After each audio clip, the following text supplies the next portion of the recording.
Marvin, y'a quelqu'un qui tape à la porte. Bah va ouvrir.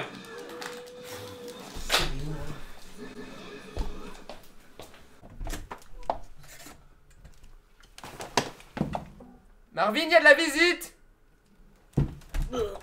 Bah oui, bah pardon, mais aussi en plein milieu, putain, chiant. Tiens. Tu crois qu'il est dangereux? Bah je sais pas, il avait quand même un flingue et un couteau. Hein. C'est vrai, mais ça se trouve, il voulait juste résister. Je sais pas, attends, je sais pas, déjà on va voir s'il est... Oh, pose-moi ça, là, pose-moi ça. Tu te calmes, hein. On va laisser les armes. Hein. Et c'est pour voir s'il est vivant, Marvin. Et s'il était vivant et tu le tues? Bah écoute, T'es con. En plus, regarde, il est tout blanc. Bon attends, tu sais quoi, on va vérifier un truc. Je vais lui taper les parties génitales, on va voir si ça le réveille. Et il a pas bougé, hein. Il est peut-être mort. Hein. Ou alors c'est peut-être pas un homme, attends, je vais voir, attends. Ah ouais.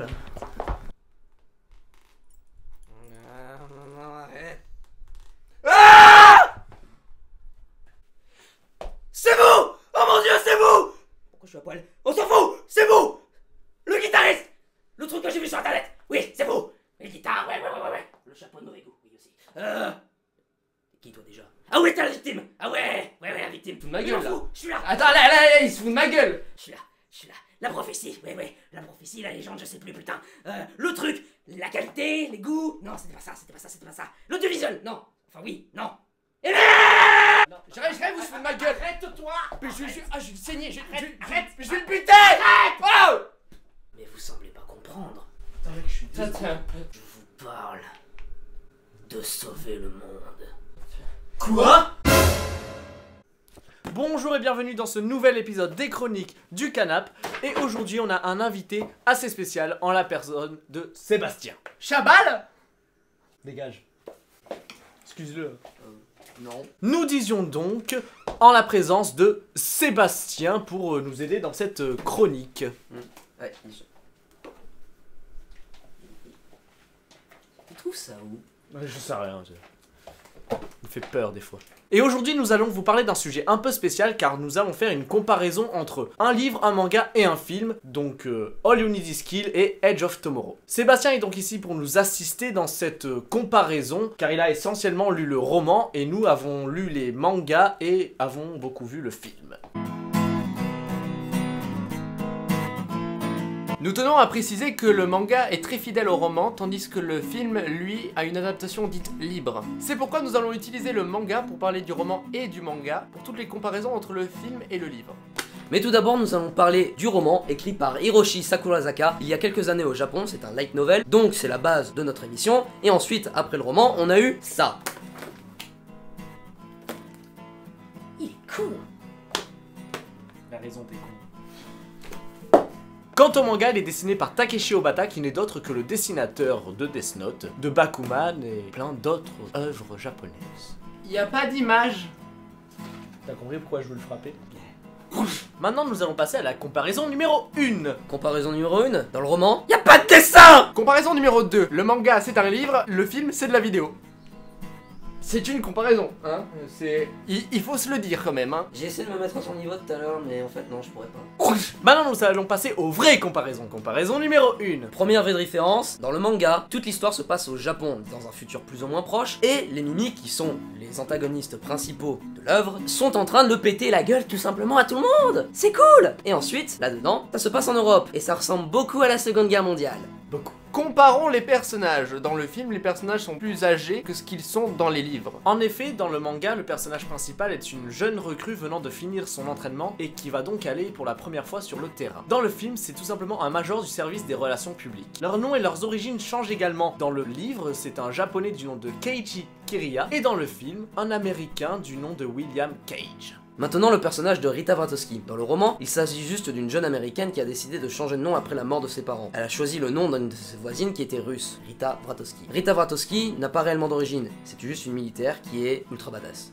Maintenant parlons des Mimiques, les antagonistes principaux de l'œuvre. Il en existe 3 sortes, celle du roman qui ressemble à une espèce de grenouille dégueulasse, et nous n'avons pas d'image pour illustrer, celle que nous voyons dans le manga qui est derrière moi, en noir et blanc qui ressemble à une espèce d'ourson muni d'une bouche avec des dents qui lance des pointes à la manière d'un missile, et la manière dont est représentée dans le film ressemble plus à une espèce de... Transformers. Ouais, un Decepticon. Un Decepticon. Pas mal. Pour les armures, elles sont également assez différentes. En effet, dans le manga, ce sont des armures, voilà, on va se le dire, c'est des armures. Et dans le film, ce sont des exosquelettes. Également une différence avec l'armure de Rita. L'armure de Rita dans le manga et dans le livre est rouge, pour être bien visible par rapport aux mimiques. Dans le film, elle n'a que ceci, c'est un crâne. C'est des petites taches rouges aussi. Et une épée au lieu d'une hache. Mais voilà, j'ai bien aimé le fait qu'il garde le surnom de Full Metal Bitch. Bitch! Full metal! Par contre, est-ce qu'on pourrait parler un petit peu de l'histoire du film? Parce que là, pour l'instant, je comprends rien à la vidéo, en fait, donc... Dans le film, William Cage est un major accusé de traîtrise car il ne veut pas aller à la guerre. Il se retrouve donc rétrogradé au rang de recrue. Lors de sa première journée au front, William va être tué par un mimique, la race alien qui veut anéantir l'humanité, ce qui aura pour effet de le ramener à sa première journée au campement, après chaque mort. Bien évidemment, grâce à cela, il va bien évidemment utiliser son malheur à contre-pied, ce qui va lui permettre de devenir un soldat de plus en plus excellent. Le principe de la boucle temporelle est relativement simple. Le héros va au front, il est tué par un mimique, l'alpha. Quand il meurt, il retourne 2 jours avant. Ce qui lui permet tout simplement de trouver des tactiques et des moyens de survivre plus longtemps et d'ainsi peut-être sortir de la boucle vivant. C'est vrai que les mimiques ils sont plus forts aussi? Oui, ils évoluent sur le même principe. À chaque fois qu'ils meurent, ils peuvent revenir en arrière et apprendre de leurs erreurs. Attention, ce qui va suivre, ça va être du spoil. Du gros spoil. Très gros spoil. En effet, nous allons parler de la fin. Pour ma part, je suis assez déçu de ne pas avoir vu le combat Full Metal Bitch contre Killer Cage, car il est magnifiquement bien représenté dans le manga. Suite à ce combat, dans le manga, Rita meurt à la fin, et donc du coup, il y a un petit côté touchant et triste dans l'histoire. Très beau discours de Keiji à la fin. En effet, la fin du film est très différente du manga. Dans le manga, par exemple, il y a un combat de fin, comme cité précédemment. Ici, il n'existe pas. 2 héros principaux, Rita et Cage, vont affronter le mimique principal, et meurent comme des merdes.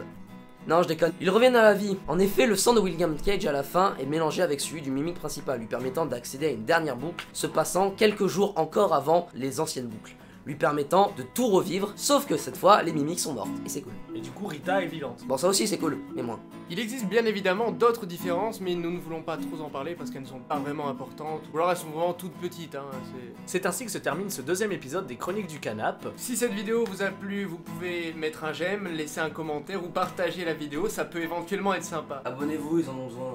Merci à vous d'avoir regardé ce 2e épisode, et encore un grand merci à Sébastien pour nous avoir assisté. Et oui, il nous a été d'une grande aide, il a lu le roman, c'est beau.